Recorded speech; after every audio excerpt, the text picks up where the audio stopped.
I can't tell if I'm live or not. Hello, everyone. Okay, now it seems pretty clear. I'm Melissa Keenan, CEO and owner and head intimacy coach at Coaching with Melissa Keenan. We help high level business women and couples to create intimacy of their dreams and pleasure without limits through tapping into intimacy. So, welcome if you're new here. Welcome to this space, and I'm so glad you're here. I want to talk today about a marriage that transcends because I think that one of the things as married women that we often don't allow ourselves permission is to want more for our marriage.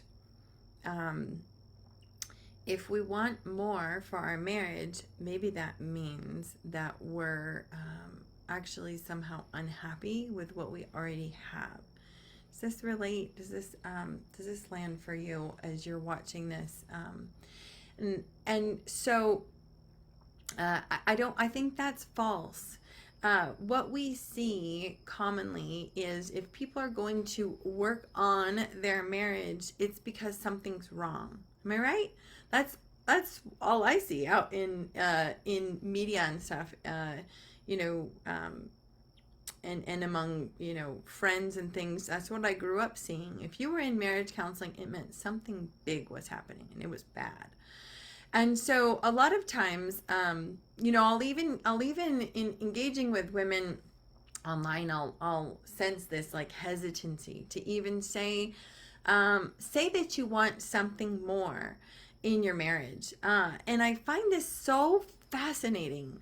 So I really want to support you guys with this. I want to break this down a little bit, and I really want you to have permission to let your heart dream. So let's break this down a little bit.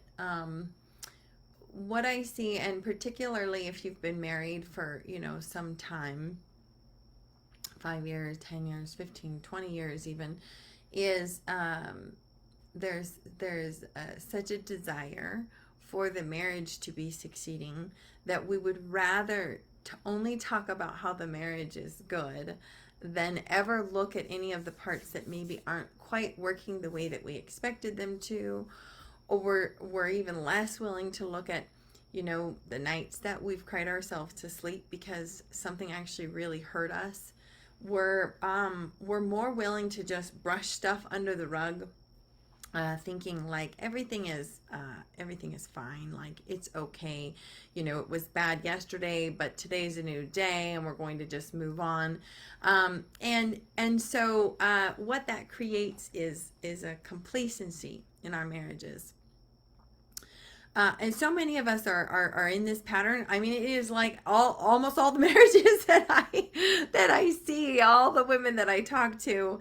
It fascinates me because women will even be like, no, everything in my marriage is great. It's like you can't even talk about the facets showing up in your marriage. Everything is just great, right?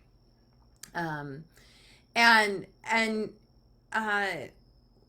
So I think that we think this is the best strategy to having a happy marriage. And if you think about the different married people in your life, typically what is praised above all in marriage is having a long marriage. Having a marriage that lasts a really long time is the main thing that we're like, wow, if you could do that, battle's over. And that's not true. What happens and why this matters, two main reasons why this really matters, why it really matters, and why I'm here trying to wake your heart up around this. The first thing is in this situation where we're doing a lot of this sort of buffering in our marriage, and this is probably the biggest one of all, is we at some level have to deny our heart. Our heart may say, but I didn't picture it like this. I pictured me wanting him more. I pictured, I don't know, sex being more exciting. I pictured like more dates or something. I pictured more sparks. I pictured feeling like more of a team and less time living two completely separate lives. When we deny that voice, we start to disconnect not only from our partner but from ourselves. When we're living in that state and we're not connected at all to what our heart really desires, it affects every aspect of our life. So really, on the flip side of that, really pursuing what your heart desires also affects every aspect of your life.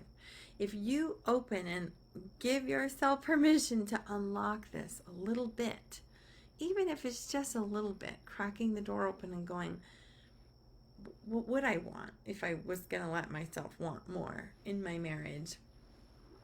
Listening to that voice brings you closer to you. It's going to help your partner because they want to know what you want.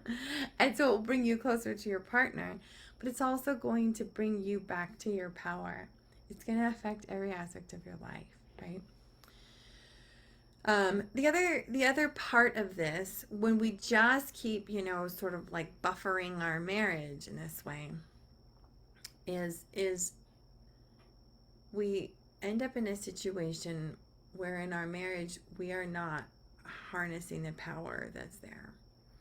And this is my biggest passion, is I see these marriages, two people who really love each other, but both are so afraid to take it to the next level that they literally have this power sitting in between them, and it just stays there stagnant, and they have no ability to like get out their lasso and rope that power and then spread it and use it. Like use it either to influence their community, use it to up-level their family, use it to help their children, use it to help whatever. Like the possibilities are endless. If you've been watching me for some time here, you know I talk about the possibilities in our marriages. And they're so vast. It's so incredible what we can actually access when we allow ourselves, just this one step, allow ourselves to crack open the door and want a little bit more for our marriage. Let ourselves ask that question.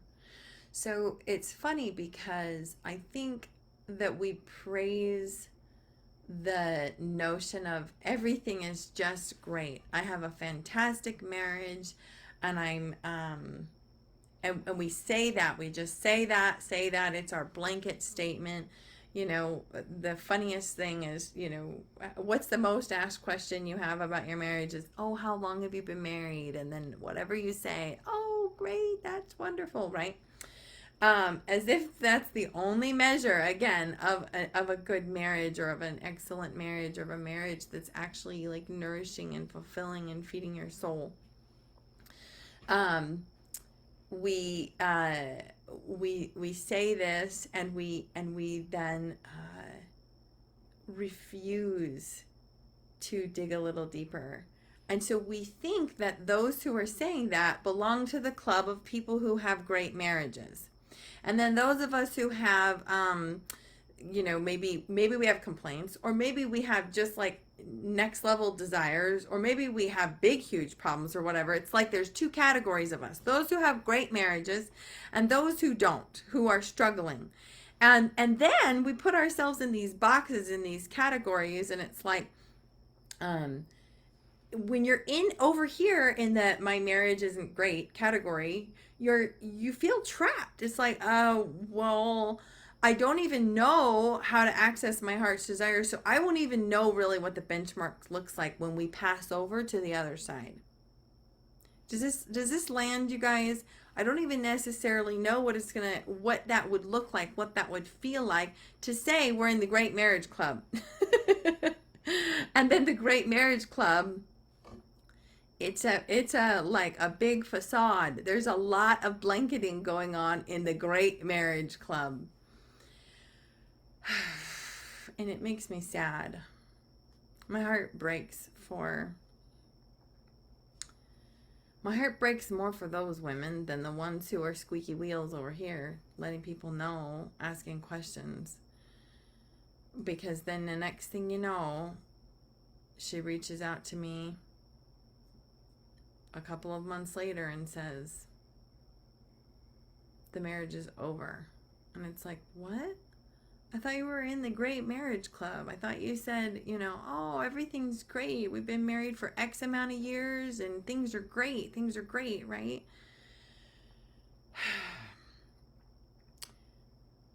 The Great Marriage Club is a facade. I am in a great marriage. I love my great marriage. And there are things that I want more of. And there always will be. Because just like I want to grow in my work in the world, I have big vision for my finances, I have big vision for my business, I want to have big vision for the number of clients I'm able to serve, all that. I have big vision for my kids and what they're going to accomplish. I have big vision for my marriage.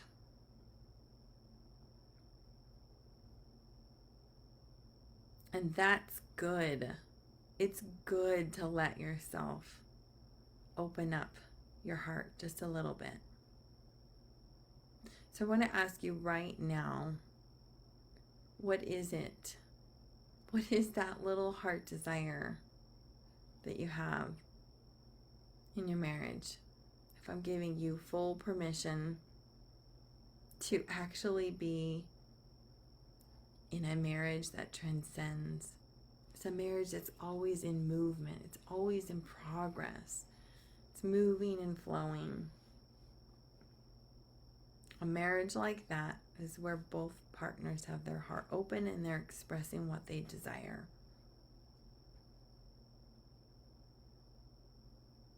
What is that desire for you? And can we let go of the stigma that to do something about that desire means that you are all of a sudden like, uh-oh, she's going to marriage therapy. Oh no, like it's such a dumb, it's dumb. What if it was the Great Marriage Club or those who were working on their marriage? Because that's what I've seen. I've seen couples and women who say, yeah, I am going to devote to this. I'm going to do it not because I'm broken or because something's, wrong. I'm going to do it because I'm devoted to progress. I'm devoted to this connection that we formed, that we said I do to at the beginning. I'm going to keep saying I do every day. And not from a place of like, oh, I have to, or drudgery, or like this thing is draining. It's because they've actually opened their hearts and gotten excited about the possibilities. If you have never let yourself express your heart desires for the next level of your marriage, and you want to share that with someone, I would love to hold a space for you. Whether we've ever had a call together or not, I'd love to just hold a space for you to be able to express your heart desires for your marriage, how you want to feel, how you want things to be. What big vision do you have? What big things do you want the two of you to create? I'm giving you full permission to express your heart's desires. My permission is kind of like, it's like, worth its weight. It's not worth much weight. Why? Because the one that matters most is you giving yourself permission to explore your heart desires. So give yourself that permission, will you? And if you want someone to witness you in those desires, reach out. I'd love to do that for you. Just shoot me a DM and say, can I take you up on that call? I'd like to express my heart desires. And we'll find a time. I just want to thank each of you, each of your spirits who are in this group. It has been such a journey getting this group to where it is. And I consider it a sacred space. I love spending time with the women who are in this group because I feel like I can be the most myself here in this space. Among, any other spaces of being in my communities, this is the space where I feel like I can be most myself, second, I guess, to my clients. Because you're here because you care about your intimacy and you care about that little subtle tug in your heart that's calling you to the feminine.